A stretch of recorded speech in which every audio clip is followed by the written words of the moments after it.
আসসালামু আলাইকুম সবাইকে। সবাই তোমরা কেমন আছো? আমি একটা বেশ বড় লম্বা খাবার ভিডিও নিয়ে তোমাদের সামনে হাজির হয়েছি। সন্ধ্যাবেলার খাবার।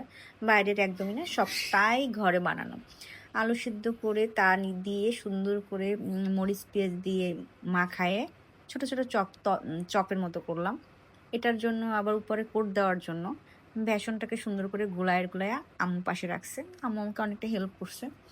সেইটা দিয়ে এই যে একটা বাটন হইছে, এটা দিয়ে সুন্দর করে ভাজা হবে আলুর চপ।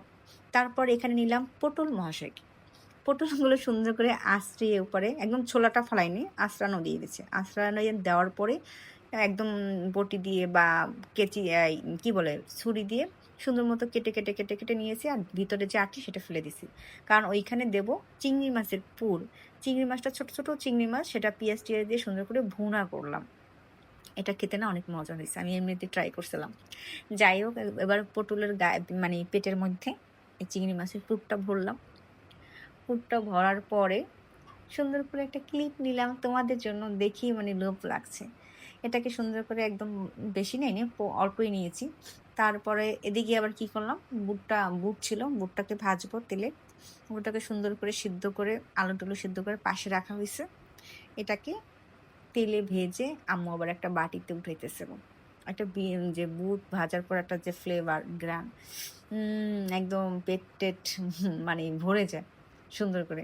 তাও আম্মু এই বাটিতে উঠাইলো বুট ভাজার পরে।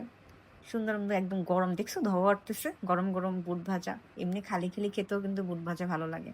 তারপর তো মুড়ি দিয়ে আমরা মাখাই গেছি। যাই হোক, এদিকে পটল ভাজাটা সুন্দর মতো একদম তেলে সিদ্ধ করে এপিট ওপিট ভেজে একদম নিয়েছি। সুন্দর মতো হইছে। কোনো কাঁচা-টাচা ছিল না। যেহেতু আমরা আগে সিদ্ধ করি নাই পটলটা, তেলই একদম হুড়মুড়ে করে ভাজা হইছে। এদিকে আবার আলুর চপের যে একটা ক্লিপ নিব, সব আলুর চপ, সেটা নিতে ভুলে গেছি। যাই হোক ৩ পিস ছিল। মানে উঠায় অল্প পরিমাণে করা হয়েছে, সবই অল্প, অল্প করে। উঠায় খাওয়া শেষ। শেষে আমার এই বাটির এইটুকু মুড়ি দিয়ে বুট দিয়ে মাখানো, একটু লেবু, একটু আলুর চপ, আর ওই পাশে ছিল ১ পিস না ২ পিস একটু পটলের চপ। আর একটু লেবু মাখায় নিলাম। বেশ আরামে, আরামে খাওয়া হইছে।